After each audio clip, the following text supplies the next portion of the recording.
সিরাজগঞ্জ সদর উপজেলায় প্রিসাইডিং কর্মকর্তাদের নিয়ে চেয়ারম্যান প্রার্থী রিয়াজ উদ্দিনের বিরুদ্ধে গোপনে বৈঠকের অভিযোগ উঠেছে।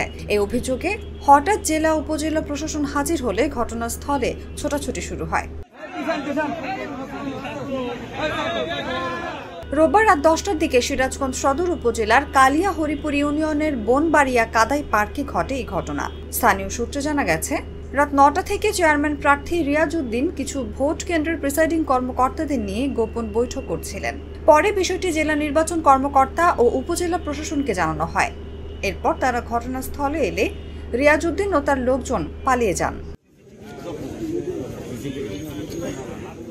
সিরাজগঞ্জ সদর থানার ভারপ্রাপ্ত কর্মকর্তা সিরাজুল ইসলাম বলেন, প্রিসাইডিং কর্মকর্তাদের নিয়ে এক চেয়ারম্যান প্রার্থী গোপন বৈঠক করেছেন এমন সংবাদের ভিত্তিতে ঘটনাস্থলে যাওয়া হয়েছিল, কিন্তু সেখানে গিয়ে কোনো প্রিসাইডিং কর্মকর্তা বা চেয়ারম্যানের সমর্থক কাউকে পাওয়া যায়নি। তবে জিজ্ঞাসাবাদের জন্য ওই পার্কের 3 জনকে থানায় আনা হয়েছে। একই সঙ্গে পার্কের মূল ফটকের সিসি ক্যামেরার ফুটেজ জব্দ করা হয়েছে।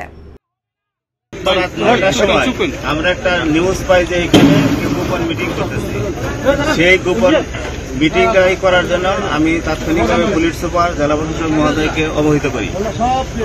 ওনাদের পরামর্শে আমরা এখানে আমাদের এক্সিকিউটিভ ম্যাজিস্ট্রেট, আমি এবং এডিশনাল এসপি মহোদয়, সদরের ওসি, আমার সহকারী অফিসার মিলে আমরা এখানে এটা অভিযান পরিচালনা করি যেখানে কেউ আছে কিনা। আমরা এসে দেখি যে এখানে কাউকে পাওয়া যায়নি। ঠিক আছে, পাওয়া যায়নি।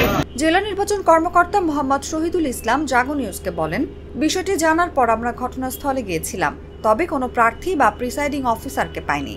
এ প্রসঙ্গে জানতে চাইলে অভিযুক্ত চেয়ারম্যান প্রার্থী রিয়াজ উদ্দিনের সঙ্গে যোগাযোগের চেষ্টা করা হলে তিনি ফোন রিসিভ করেনি।